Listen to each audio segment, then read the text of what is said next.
Hi നമസ്കാരം, welcome back to taste and tales with Sudha. നിങ്ങളെല്ലാവരും സുഖമായിരിക്കുന്നു എന്ന് വിശ്വസിക്കുന്നു. അതെ, ഞാനിന്നിവിടെ വന്നിരിക്കുന്നത് ഒരു കുക്കിംഗ് വീഡിയോ ആയിട്ടൊന്നും അല്ല കേട്ടോ.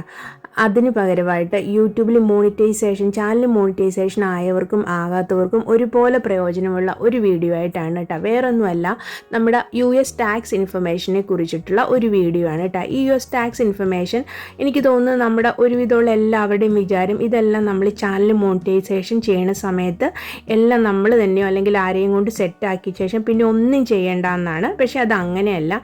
ഇതുപോലെ ഒരു ഇമെയിൽ റീസെൻ്റ്ലി നമ്മുടെ കുറേ ക്രിയേറ്റേഴ്സിന് ലഭിച്ചിട്ടുണ്ട് കേട്ടോ. അപ്പോൾ ഈ ഇമെയിൽ എന്താണെന്ന് വെച്ചിട്ടുണ്ടെങ്കിൽ നമ്മുടെ ചാനലിൻ്റെ US ടാക്സ് ഇൻഫർമേഷൻ നമ്മുടെ ചാനൽ മോണിറ്റൈസേഷൻ ആകുന്ന സമയത്ത് നമ്മളിതെല്ലാം അപ്ഡേറ്റ് ചെയ്ത് കൊടുക്കും. അതിനൊരു സർട്ടൻ കാലയളവ് കഴിയുമ്പോഴത്തേക്കും ഈ US ടാക്സ് ഇൻഫർമേഷൻ എന്നുള്ളത് നമുക്ക് അത് രണ്ടാമത് അപ്ഡേറ്റ് ചെയ്യണം. അത് അപ്ഡേറ്റ് ചെയ്ത് കൊടുക്കാൻ വേണ്ടിയിട്ടാണ് യൂട്യൂബ് നമുക്കിങ്ങനെ ഇമെയിൽ ചെയ്യുന്നത്. അപ്പോൾ അത് അങ്ങനെയാണ് ചെയ്യുന്നതും. അതായത് നമ്മുടെ ഈ YouTube channel US tax information ആഡ്സെൻസിൽ എവിടെയാണ് കണ്ടുപിടിക്കുന്നതെന്നാണ് ഇന്നത്തെ വീഡിയോയിൽ ഞാൻ കാണിച്ചു തരുന്നത്. അപ്പം നമ്മുടെ ചാനലിൻ്റെ US ടാക്സ് ഇൻഫർമേഷൻ അപ്ഡേറ്റ് ചെയ്യാൻ വേണ്ടിയിട്ട് നമ്മുടെ യൂട്യൂബ് ചാനലിൻ്റെ ഡാഷ്ബോർഡ് നമ്മൾ ഡെസ്ക്ടോപ്പ് വേർഷനിൽ നിന്ന് ഇതുപോലെ ഓപ്പൺ ചെയ്യണം. ഓപ്പൺ ചെയ്യുമ്പോൾ നമുക്ക് ഇതുപോലത്തെ ഒരു ഇൻ്റർഫേസ് ആയിരിക്കും കിട്ടിയിരിക്കുന്നത്. ആ ഇൻ്റർഫേസിൽ നമുക്ക് ലെഫ്റ്റ് ഹാൻഡ് സൈഡിൽ നമുക്ക് ഇതുപോലെ കണ്ടൻറ്റ്, അനലിറ്റിക്സ് അങ്ങനെയുള്ള അതിന് താഴോട്ട് നമ്മൾ പോയി കഴിഞ്ഞിട്ടുണ്ടെങ്കിൽ ഏറ്റവും താഴെ ഏകദേശം താഴെയായിട്ട് നമുക്ക് ഏൺ എന്നുള്ളൊരു ഓപ്ഷൻ കിട്ടും. അതിനകത്ത് നമ്മൾ ക്ലിക്ക് ചെയ്ത് കൊടുക്കുക.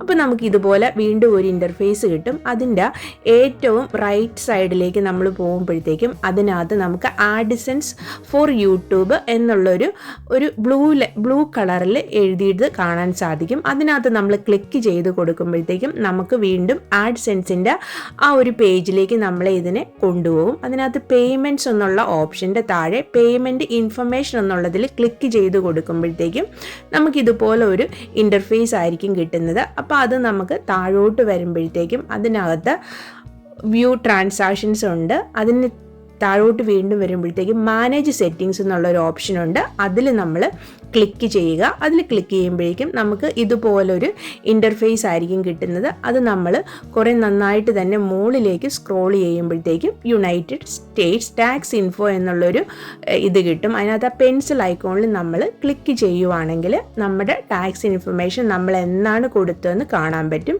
വീണ്ടും അതിന് താഴെ മാനേജ് ടാക്സ് ഇൻഫോയിൽ ക്ലിക്ക് ചെയ്യുമ്പോഴത്തേക്കും നമ്മുടെ ടാക്സ് ഇൻഫർമേഷൻ നമ്മൾ സബ്മിറ്റ് ചെയ്ത ഡേറ്റും അതെന്നാണ് എക്സ്പയറി ചെയ്യുന്ന ഡേറ്റും എന്ന് നമുക്ക് ക്ലിയർ ആയിട്ട് കാണാൻ സാധിക്കും. ഇപ്പം എൻ്റെ ചാനലിൽ ഇത് അപ്ഡേറ്റ് ചെയ്യാറായിട്ടില്ല. അപ്പോൾ എല്ലാവരും ചാനലൊന്ന് ചെക്ക് ചെയ്ത് ഈ US ടാക്സ് ഇൻഫർമേഷൻ എന്നാണ് അപ്ഡേറ്റ് ചെയ്യേണ്ടത് എന്നൊന്ന് നോക്കി വെക്കുന്നത് നന്നായിരിക്കും. എന്താണെന്ന് വെച്ചിട്ടുണ്ടെങ്കിൽ ഈ ഇൻഫർമേഷൻ അപ്ഡേറ്റ് അല്ലെങ്കിൽ നമ്മുടെ ചാനലിന് നമുക്ക് ഇൻകം കിട്ടുന്നതിനെ അത് ബാധിക്കും കേട്ടോ. അപ്പോൾ വീഡിയോ എല്ലാവർക്കും ഉപകാരപ്പെട്ടു എന്ന് വിചാരിക്കുന്നു. ഉപകാരപ്പെട്ടാൽ ലൈക്ക് ചെയ്യാനും ഷെയർ ചെയ്യാനും സബ്സ്ക്രൈബ് ചെയ്യാനും മറക്കരുത്. പുതിയൊരു വീഡിയോ ആയിട്ട് വരുന്നവരെ താങ്ക് യു ഫോർ വാച്ചിങ്.